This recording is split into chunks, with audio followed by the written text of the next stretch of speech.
So God did not want Gideon to go with men who will see their inadequacies. But he wanted men who will go with Gideon. Men won't be able to see their inadequacies, but they'll be able to see their strength in the Lord. When you look into your life, rather when you look into a mirror, the person you see, that person can be weak. And the person you see in a mirror can cause you to have your faith stolen. Because you'll be judging the person you see in the mirror. You'll be saying, can this man, can this woman be able to stand up against the giants? Then you judge yourself. So what we learn from the story is that if you want to achieve great things, you must never look at your inadequacies. You must never come to God with excuses. You must not look at your negatives. You must not look at your weaknesses. But you must see the strength which God has given you. Because the Bible says, God is your strength. Are you with me? The Lord God is your strength. The Lord God will fight for you.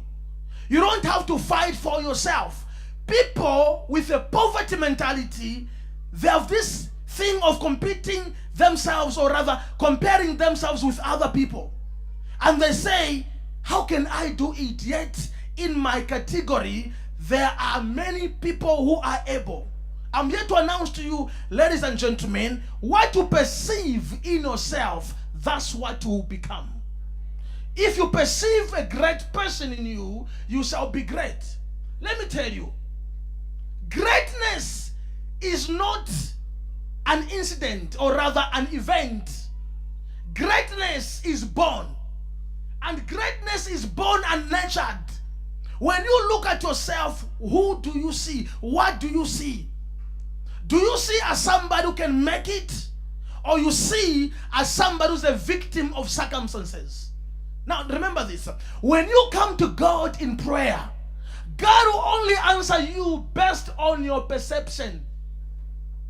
God will never answer your prayers above or beyond your perception. If your perception is that you are a great man of valor, so you are. If your perception is that you are a man or woman destined to fail, so you shall fail. Many people, they use prayer as an scapegoat. They use prayer as an scapegoat, where you don't want to do anything, you don't want to think about anything, you don't want to commit to anything. All you say is that I'll pray over it. Prayer will give you best results based on what you have conceived in your spirit. Am I talking to somebody? That's what the Bible says. Faith comes by hearing, and by hearing the word of God. The more you hear the word of God, is the more your faith resurrects in you. So the Bible says you are more than a conqueror. So the more you read about you being a conqueror is when you become a conqueror. So you must always guard what comes through your ears. You must always guard who speaks into your life.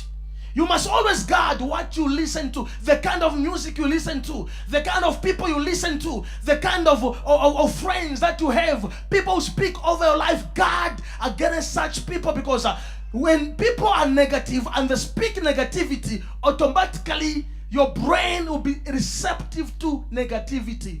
And when you pray, you won't be able to experience answered prayers, because prayers are answered based on the perception which you have.